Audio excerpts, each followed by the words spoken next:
Hasan dari Basrah dan Abu Ammar. Pada suatu hari, ketika Abu Ammar, seorang ahli tafsir terkemuka, sedang mengajarkan Al-Quran, tak disangka-sangka datanglah seorang pemuda tampan ikut mendengarkan pembahasannya.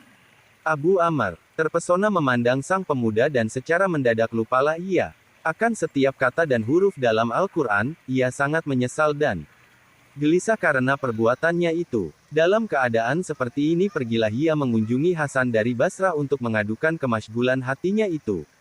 Guru, Abu Ammar berkata sambil menangis dengan sedih. Begitulah kejadiannya. Setiap kata dan huruf Al-Quran telah hilang dari ingatanku. Hasan begitu terharu mendengar keadaan Abu Ammar. Sekarang ini adalah musim haji, Hasan berkata kepadanya. Pergilah ke tanah suci dan tunaikanlah ibadah haji.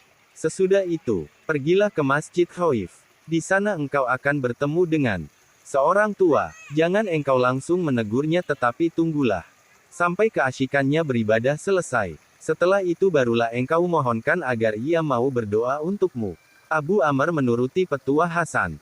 Di pojok ruangan Masjid Khaif Abu Ammar melihat seorang tua yang patut dimuliakan dan beberapa orang yang duduk mengelilingi dirinya.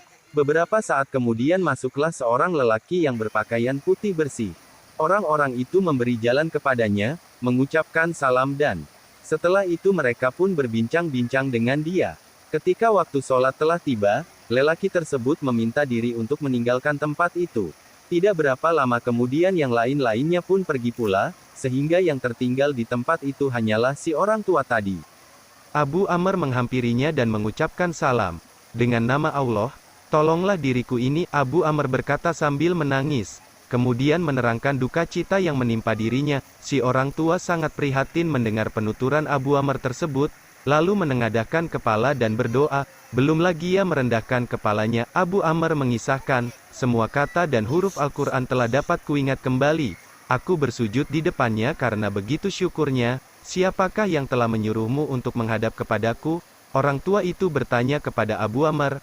Hasan dari Basrah, jawab Abu Ammar. Jika seseorang telah mempunyai imam seperti Hasan, lelaki tua tersebut berkomentar, mengapa ia memerlukan imam yang lain? Tapi baiklah, Hasan telah menunjukkan siapa diriku ini dan kini akan kutunjukkan siapakah dia sebenarnya. Ia telah membuka selubung diriku dan kini kubuka pula selubung dirinya. Kemudian, orang tua itu meneruskan, lelaki yang berjubah putih tadi, yang datang ke sini setelah waktu sholat Asyar, dan yang terlebih dahulu meninggalkan tempat ini serta dihormati orang-orang lain tadi, ia adalah Hasan. Setiap hari setelah melakukan sholat Asyar di Basrah, ia berkunjung ke sini, berbincang-bincang bersamaku, dan kembali lagi ke Basrah untuk sholat maghrib di sana. Jika seseorang telah mempunyai imam seperti Hasan, mengapa ia masih merasa perlu memohonkan doa dari diriku ini? Jangan lupa subscribe dan ketuk loncengnya agar bisa mengikuti kisah-kisah yang baru diupload. Mudah-mudahan bisa menghidupkan hati yang mati dan menumbuh suburkan semangat untuk ibadah. Amin ya Allah.